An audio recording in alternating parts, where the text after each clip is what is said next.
Welcome to Eliza's Food Forest.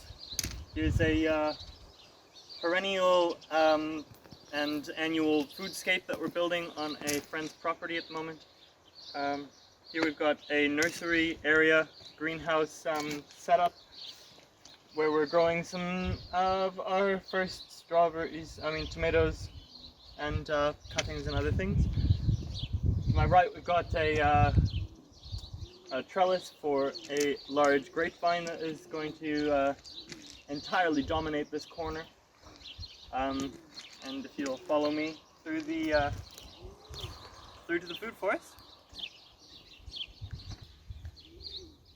So a theme that you'll be seeing quite a lot of in this garden is the hugelkulture mounds, which is a mound with a lot of organic material underneath it to decompose slowly and to feed the soil life and the plants that grow into it. So here we have two hugelkulture mounds that will be growing a few annuals. Along here we have a banana circle, which has a large deposition of organic material in the middle. This pit is about 2 meters deep, and it's filled up quite a lot with organic material from when we were doing the garden, which will feed the bananas as they grow. Along here we have some of our annual beds. Here we have some flowering plants, some broccolis and lettuces, as well as a perennial spinach as a perennial feature, as well as these grapes, a Schuler grape, a nice table variety. A couple of other brassicas along this line. Along this annual bed, these are both hugelkulture mounds as well, so they are packed with branches and debris, as well as hay, a lot of hay within the mound. Here we have lots of annuals, lettuces and spring onions and corianders, and as well as quite a few brassicas, Chinese broccolis and cabbages and so forth. Along down the line here we have some of the beginnings of our legume manure mix, which is a legume mix of lupins, chickpeas, soybeans, and the likes. These are nitrogen fixing plants that will enrich the soil through their mycorrhizal network with the nitrogen fixing bacteria. Down at the end of this bed we have a trial plant, a dragon fruit that we hope will find its place here at the end of the bed. It's got a bit of a sandy spot and a stake to grow upwards.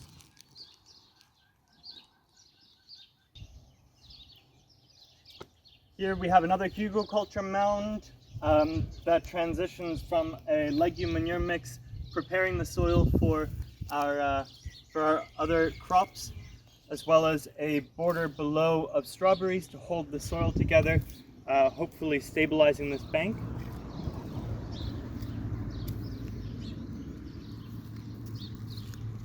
Transitioning towards this herb spiral with easy access on these stabilized footsteps.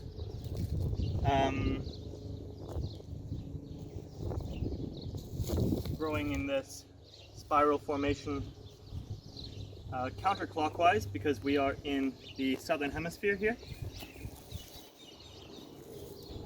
You are directly north of the spiral at the moment, and I am to the south of it, so you will be getting the sun coming across here throughout the year.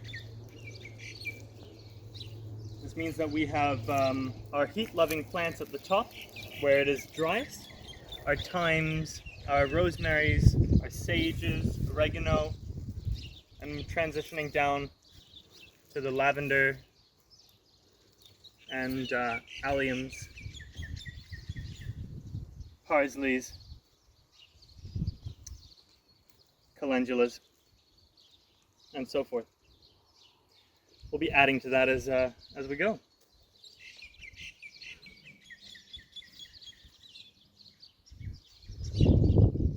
Here we see a vertical structure. This will be growing our runner beans and our tall sugar snaps and such. Just thrown together as a bit of a theme. You can see on our property, it's just kind of thrown together with what we have on site. We try to minimize as much cost as possible and bringing resources from outside in. The rocks seen earlier were already on the property, and pretty much everything else was as well. We have a bed of strawberries on either side here. These rocks in between these strawberries help with solar heat retention, so we end up with a nice amount of warmth within these beds, which the strawberries adore. The same kind of thing on this side. These strawberries are poking through this cover crop of daikon radish and vetch and a few others. This cover crop is just here to stabilize the soil, to increase its potential.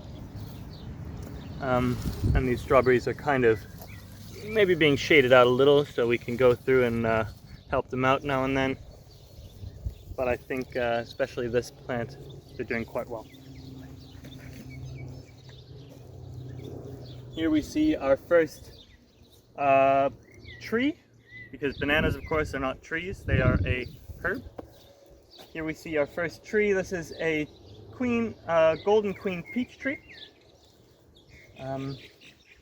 brought in after the earthworks were done, and it is one of our first beautiful flowering plants here on the property.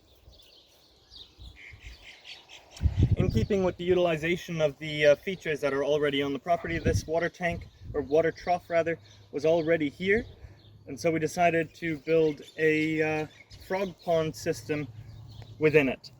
We have different aggregate materials and different plants growing. We have some sword leaf or dagger leaf, I can't quite remember the name, a juncus reed in the corner, and a mare's tail subsurface growing plant here. We did have a algal bloom within this system when we first put it together, because there was just so much excess nutrient and the plants had not quite established themselves yet. But that went away within days when the algae used up all the nutrients. And now water's clearing and ready for its new inhabitants. We're hoping to get some frogs and things move in. So yeah, that seems like a really neat feature. This a shade structure above the pond will aid in keeping the water level high in the summer when we have quite a lot of heat here, of course. So this will be partial shade above the pond, put together with the grapevines off of a grape that we trimmed back most heavily. Woven together in this structure, we will grow some kind of beautiful flowering vining plant above this to have a nice natural shade over the pond. The pond, of course, will be a nice habitat for our pest-eating factors in our garden. So our frogs, of course, will be going around and helping us out with mosquito populations and other insects that we might not be so keen to have here. We might even get some dragonflies and things growing in the pond. So it's always a great thing to have a water feature, if not one, then multiple within your garden to encourage that kind of a habitat and diversity.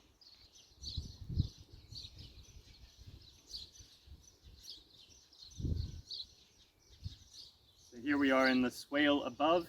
These swales are water harvesting systems that hold the water on the soil, not letting them drain off, and allowing it to penetrate deeper into the soil here to really add some water resilience.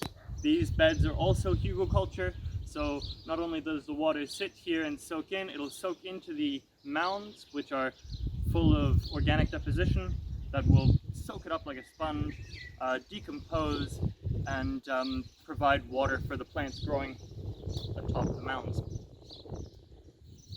Here on our upper mound above this swale, we have a stand of blueberries. They're all rabbit eye blueberries, but just different varieties within that category. So they will pollinate each other, and we will get different kinds of blueberries. This here is an apricot tree, so a very early fruiting variety of fruit that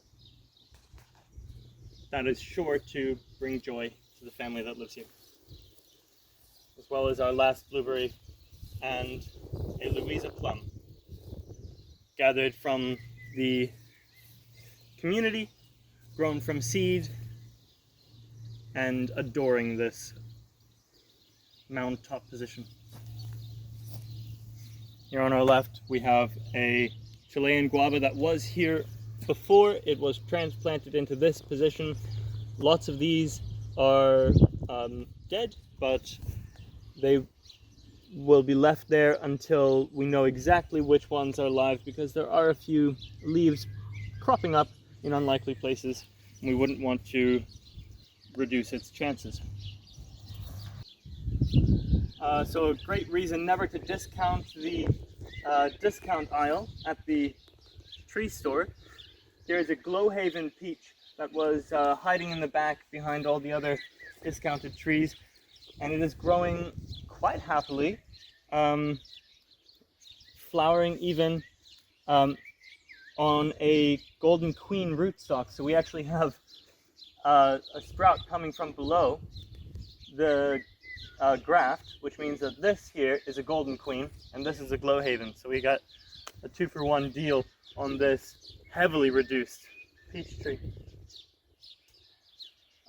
This line here is lined, as well as on this side, with quite a few mint plants, again to stabilize these banks. They are quite aggressive slopes, and that's really going to help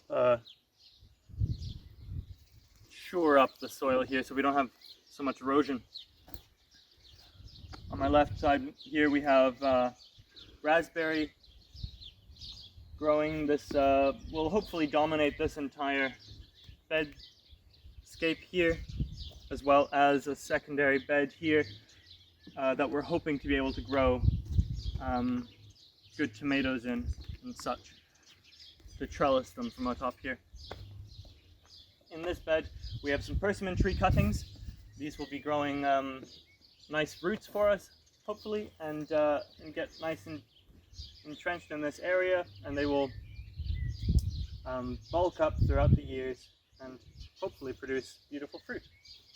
Underneath these persimmons, while they are growing, as they're not rooted yet or anything, we decided to plant some pumpkins.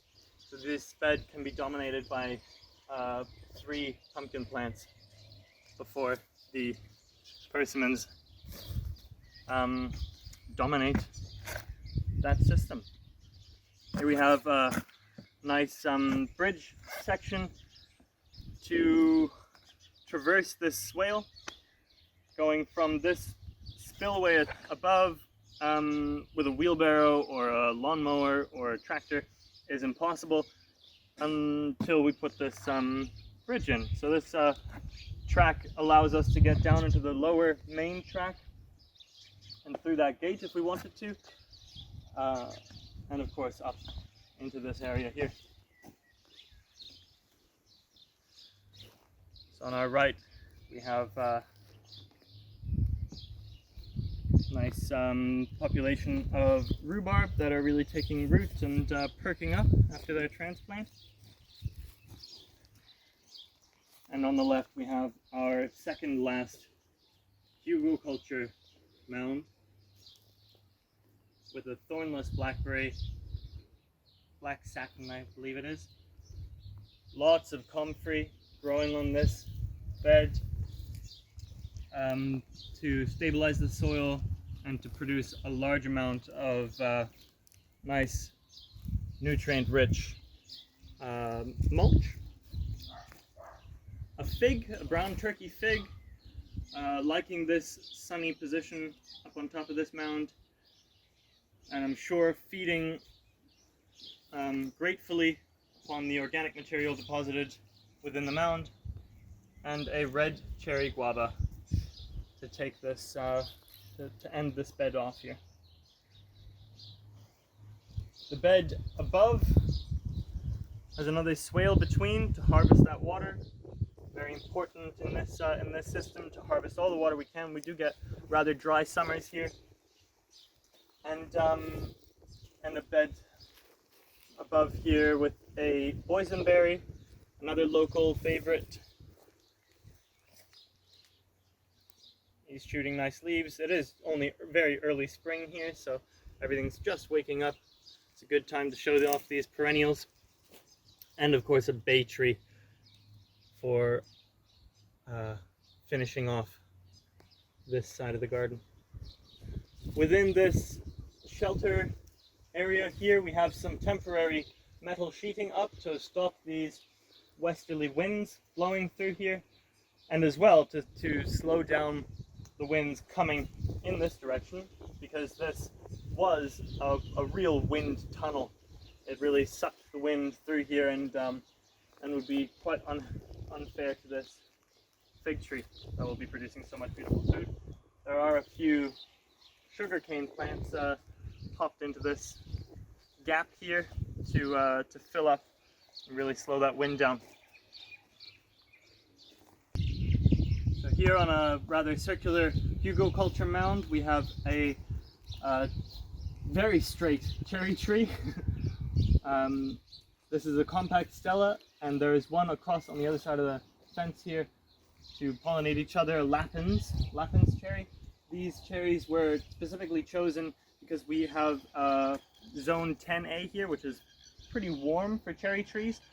The zones are determined by how many chill hours they get throughout the winter, and we don't get that many here, so we needed cherry varieties that were going to handle the warmer winters, and so the compact stella and the lapins were chosen specifically for that. A little lavender bush to go nicely on this gate when you come in, as well as annual production in and amongst these growing fruit trees. Here we've got a pumpkin and some more comfrey, as well as some other things that we're going to be installing throughout the growing season to really make the most of this place, especially up here where it will be shaded in a few years' time. This has been a really extraordinary experience in permaculture design. All throughout the design process and through the execution, we're really grateful to be here. We're really happy to be here. And we hope you guys just have as much joy as we've had in your own gardens.